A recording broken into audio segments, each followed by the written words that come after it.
Fala pessoal, fazendo a resolução do exercício aí, né, da programação Ladder. Então, o que que o exercício pede, né? Então, o exercício é o quê?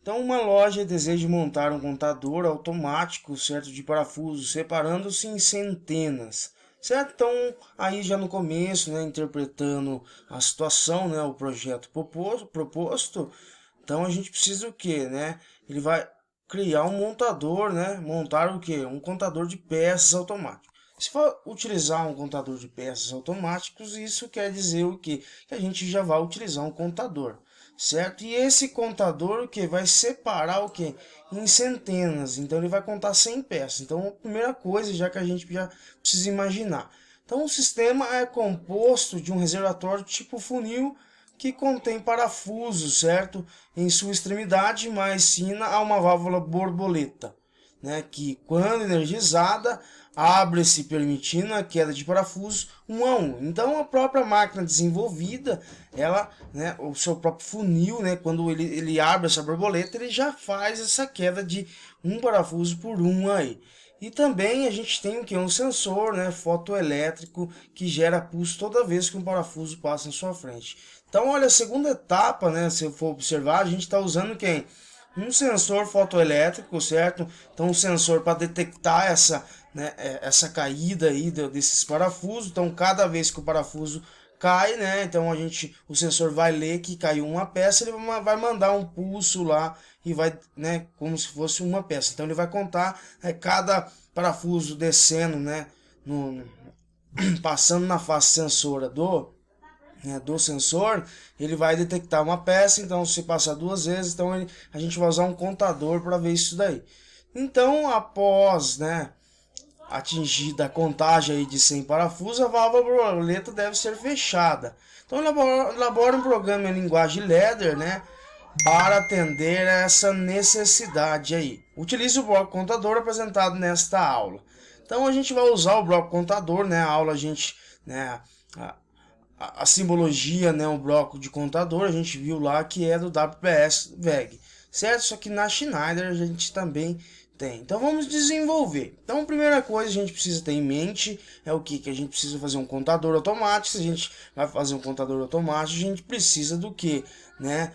De um bloco contador, certo? E esse contador vai contar 100 peças.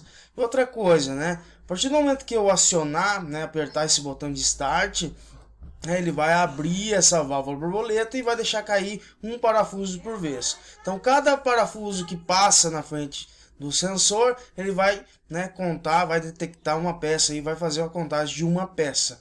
Então são dois tipos, né? A gente pode trabalhar, né, com o método de set, né, e também, né, com o método ali de selo lógico. Certo? Então a gente pode trabalhar com a instrução set reset e também pode fazer a instrução, né, de selo lógico. Certo? Então é basicamente isso daqui, ó. Então é essa linha aqui, né? Então o que é a nossa programação é basicamente, né, até aqui. Certo? Então aqui, na verdade até aqui. Certo? Então vamos lá. Estou usando o que? Uma instrução do que?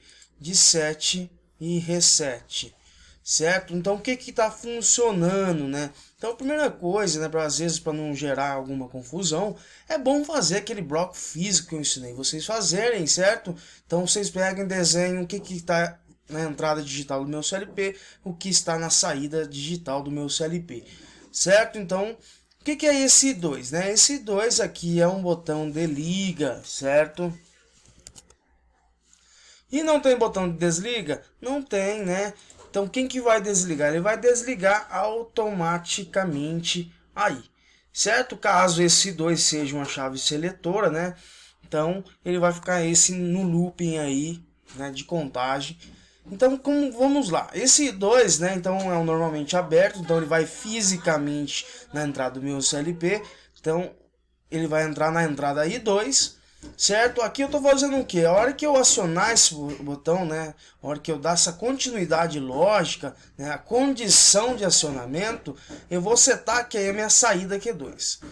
Quando eu seto a minha saída Q2, ele vai fazer o que? Acionar a minha válvula solenoide. Então ele vai abrir essa válvula borboleta.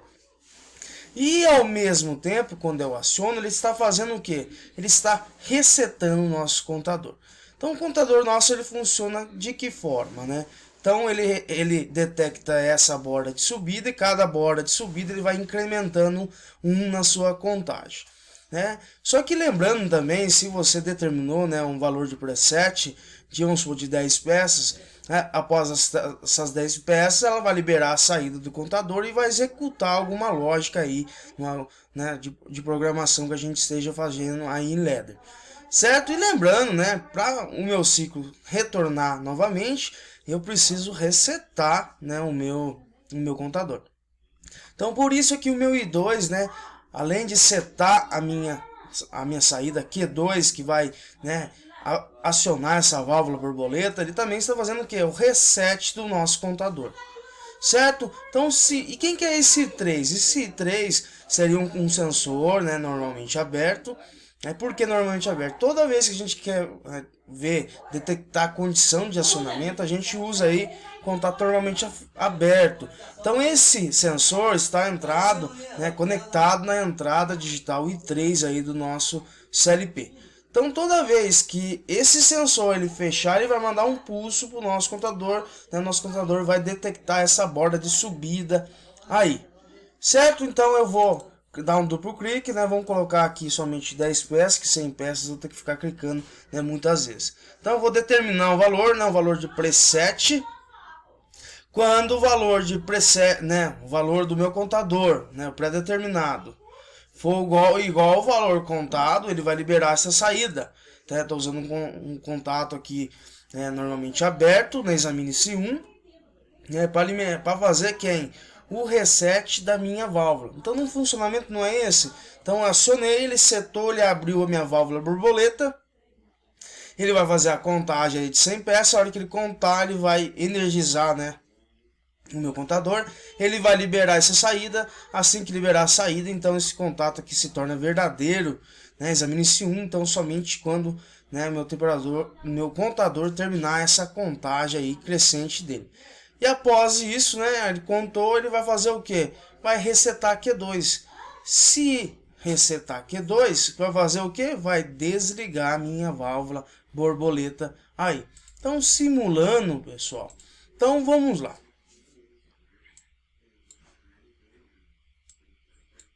Então eu tenho aqui meu I1, então eu vou dar um pulso, né? Eu setei a minha saída, certo? Vocês estão vendo aqui que setou a minha saída? Deixa eu ver aqui, I1 não é I2. Então I2. A hora que eu aciono o meu botão, né? Lembrando aqui, é físico, certo? Então essa eu tenho entrada, vai entrar o positivo, né? O positivo 24 volts e a saída vai entrar na onde?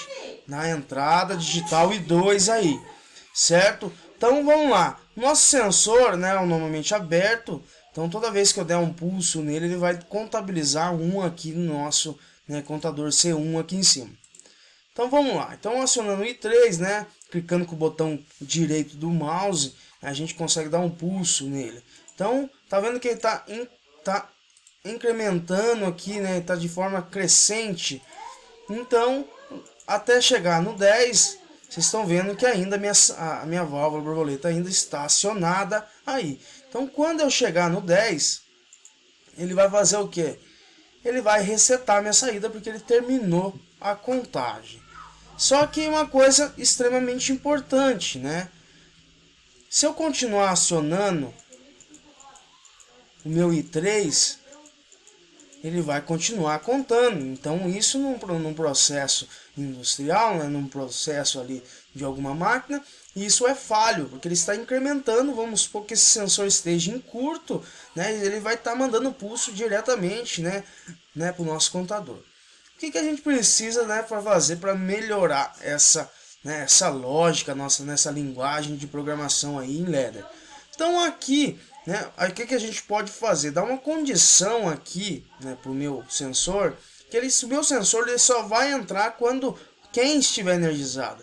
A minha válvula borboleta, certo? Então eu vou colocar aqui um contato aqui, Examine-se 1, então ele só vai deixar o meu sensor ser atuado. Então somente quando a minha saída, a minha válvula borboleta estiver aberta, certo? Então, fora isso, né, então eu não tenho a contagem, certo? Então o sensor ele pode pulsar, né, à vontade, que ele não vai, né, fazer o que? Fazer que o nosso bloco contador, né, detecte essa borda de subida aí, incrementando um a cada pulso, né? A cada pulso ele incrementa um, certo? Então simulando novamente, ó. Então aqui em cima vocês podem ver. Então eu vou apertar, né, somente o sensor. Nosso sensor está na entrada aí 3. Eu vou pulsar. Vocês estão vendo que não está contando, certo? Se não está contando, então está perfeito. Ele só vai contar somente a hora que a gente acionar I2, né, que é o nosso botão de liga. Ele acionou minha saída, né? Agora ele vai começar a contar a hora que ele chegar no 10. Então podem olhar aqui em cima, né? 8, né? Então 9, 10, ele resetou a minha saída. Certinho? Resetou minha saída. Só que se resetei minha saída, lembrando que o meu contador ainda continua com o valor de 10. Então eu preciso resetar ele. Então quem que está fazendo o reset? Meu próprio I2 está fazendo um reset de quem? Do nosso contador aí. Então na hora que eu aciono I2, ele automaticamente ele faz o que? O reset do nosso contador e já, né, continua, faz o próximo ciclo, né, dá início ao nosso próximo ciclo aí. Também, pessoal, falei expliquei para vocês sobre detecção de borda de subida e borda de descida, certo? Aqui na Schneider, né, que é o programa do Zélio Software, né, a gente não tem essa instrução própria, né? Então o VEG ali já apresenta essa borda de subida e borda de descida. Então, particularmente, né, borda de subida, ele vai detectar quando ele sai de 0 para 1, borda de descida de 1 para 0. Então aqui a gente tem, né, uma maneira de fazer essa detecção de evento, né, por borda de subida. Eu coloquei um set aqui porque é muito rápido, pessoal. Então um ciclo de scan é muito rápido. Então ele vai acionar o M1 na primeira varredura, na segunda varredura ele já vai desenergiar e, né, o meu M1. Quem que é M1? Né, a nossa bobina de memória aí, certo? A nossa saída virtual. Tranquilo? Então vamos simular. Eu coloquei um set só para vocês verem que realmente está setando, né, a nossa saída aí. Então na hora que eu aciono o I1, é o nosso botão de partida, ele vai fazer o que? Um ciclo. Tá vendo que é muito rápido, ele já aciona, ele permanece acionado pelo fato do meu set aí. Então por mais que eu fique energizado aí, ó, ele só vai funcionar somente um ciclo de scan, certo? Então ele é muito rápido, ele vai detectar só o que? Só essa borda de subida aí. Beleza? Então só para vocês terem uma ideia, eu vou tirar aqui o meu set e vou colocar uma instrução normalmente, né? Se estivesse acionando a nossa saída. O ciclo é muito rápido, o pulso é muito rápido, pessoal. Que a hora que eu aperto, né, o botão de partida, meu botão de liga, ele não chega nem a acionar a minha saída, né? Podem verificarem aqui que é muito rápido, que não dá nem para ver energizando a nossa saída. Então, pelo fato disso, eu coloquei aí, né, uma instrução set para setar essa saída, para vocês verem que realmente está funcionando essa borda de detecção aí, nessa borda de subida, certo? Deu um pulso, então ele energizou aí Q1. Então é extremamente utilizado em circuitos eletropneumáticos, onde a gente quer somente, né, um pulso do nosso fim de curso, né? E por isso vai. Certinho? Então eu vou ficar por aqui, né? Senão vai ficar muito extenso aí para vocês, né? Qualquer dúvida que tiverem é só entrar em contato comigo. Aí eu vou fazer mais uma videoaula, né, explicando né, o interruptor, né, que também é chamado de flip-flop, ou, né, contato biestável aí. E também mostrar para vocês como desenvolver, né, esse contador através do selo lógico. Certo, pessoal? Um grande abraço, até o próximo vídeo aí.